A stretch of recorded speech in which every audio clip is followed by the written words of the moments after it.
Salut à tous, je vous dois un petit update.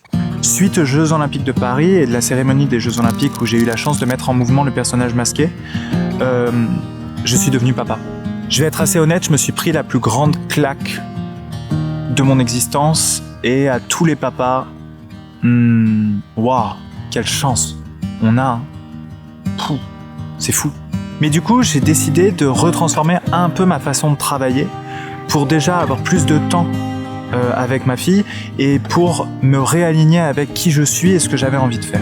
En fait, ça faisait 2 ans que j'étais plus dans un rapport de production que dans un rapport de création et ça, j'avais sincèrement envie de changer ça. Alors, je ne vous en ai pas parlé, mais l'année dernière, j'ai décidé de quitter la société de production dans laquelle j'étais pour redevenir complètement indépendant. C'est pour avoir plus de temps pour créer, en fait, tout simplement. Avoir plus de temps pour me nourrir, être bien plus en collaboration avec plein de gens différents et rencontrer des nouvelles personnes, avoir la possibilité de prendre plus la caméra, de reprendre l'appareil photo, d'aller retravailler des sujets. Et ça me fait un bien fou. Du coup, ça me donne la possibilité de rencontrer aussi des nouveaux producteurs, des nouvelles boîtes de production aussi, des nouveaux diffuseurs, distributeurs, etc. pour avoir la possibilité de faire plus, en fait, tout simplement. D'être plus dans mon métier, qui est la réalisation et la création. Celle que j'ai fait depuis longtemps et que j'ai encore aujourd'hui envie de continuer. Qui dit collaboration dit aussi collaboration artistique. Alors continuer avec le domaine de la musique, comme je l'ai toujours fait, sur la création de clips, de projets musicaux, de projets divers et variés, comme je l'ai fait avec Chilou, Aloïs Sauvage, Barbara Pravi, Yael Naïm et j'en passe, et Vincent Delerme récemment, mais aussi avoir des nouvelles collaborations avec des nouvelles personnalités. Et là, je veux remercier Peugeot et la scène musicale qui ont été les premiers à me faire confiance sur une campagne globale, artistique, que j'ai eu la chance d'écrire et de réaliser, qui s'appelle Sensation, sur la mise en avant de personnalités du milieu du mouvement. J'ai ainsi eu la possibilité de mettre en avant Brandon Miel-Malbonnège, Caril Kurtmöller, Anne-Catherine Jorno et Axel Massin sur 4 typologies de mouvements différents, donc la danse électro, le longboard, le parcours et le cirque. Et je suis hyper heureux de ça, je suis hyper heureux de cette collaboration artistique où on m'a fait complètement confiance sur l'écriture de cette campagne et la possibilité de rendre ces personnalités-là, qui sont intrinsèques à qui je suis en fait, le milieu du mouvement. Et voilà en fait, tout simplement. Donc déjà, merci à eux.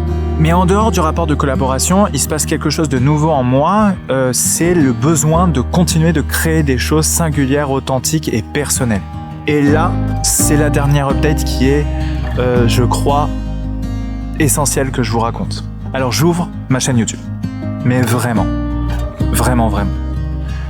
Cette chaîne YouTube, elle sera là pour créer des documentaires, au début en tout cas, sur des expériences que soit je vis, soit des expériences que vivent d'autres personnes que je suis sur la durée. Alors dans le milieu du mouvement, de la musique, de la danse, de tout ce que je suis en fait, ça reste vraiment mon identité personnelle. Et de mettre ça en fait sur YouTube et de vous le partager. Ce sera des documentaires entre 15 minutes et 30 minutes a priori qui sortiront une fois par mois, grosso modo. Je me mets pas de pression là-dessus, mais c'est à peu près ce que j'aimerais faire. Pour le moment, il y a 3 documentaires qui sont quasiment finis ou prêts. Et la bande-annonce du premier documentaire sort d'ailleurs demain. Soyez au rendez-vous. Ça me fait trop plaisir de faire cette chose-là et de vous exposer tout ça, parce que c'est une nouvelle vie que je suis en train d'essayer de mettre en place, de continuer ce que j'ai toujours fait, d'être beaucoup plus indépendant, en revanche, et de pouvoir vous exposer aussi des regards que je porte sur la société, ou sur des gens, ou sur des artistes du milieu du mouvement, ou du corps, ou de la nature, toujours, et de pouvoir aussi échanger plus ensemble sur tout ça, que ce soit sur le milieu naturel, les problèmes écologiques qu'on a aussi dans le monde dans lequel on est, mais aussi sur des artistes, sur la confiance en soi, sur les dessous des milieux, sur l'art, le mouvement, la culture, sur la hiérarchie des arts aussi. C'est plein de sujets qui me portent fortement à cœur et que j'espère en tout cas vous passionneront autant que moi ça me passionne. Je le fais pas pour devenir youtubeur, je le fais parce que j'ai envie de créer des documentaires et de mettre en avant des gens et des valeurs qui me sont vraiment intrinsèques, à vrai dire. Je sais pas si cette petite update est très claire. J'espère que c'est pas trop long, parce que j'ai beaucoup parlé, je me suis beaucoup repris. Le cut va être compliqué, je sens, mais je suis trop heureux de continuer dans ce chemin-là, qui soit beaucoup plus proche de la création, moins proche de la vente ou de la production. Et je vous souhaite une trop belle journée. J'espère qu'il fait beau comme pour moi ici. Et je vous dis à bientôt. Déjà à demain pour la bande-annonce. Ciao, ciao.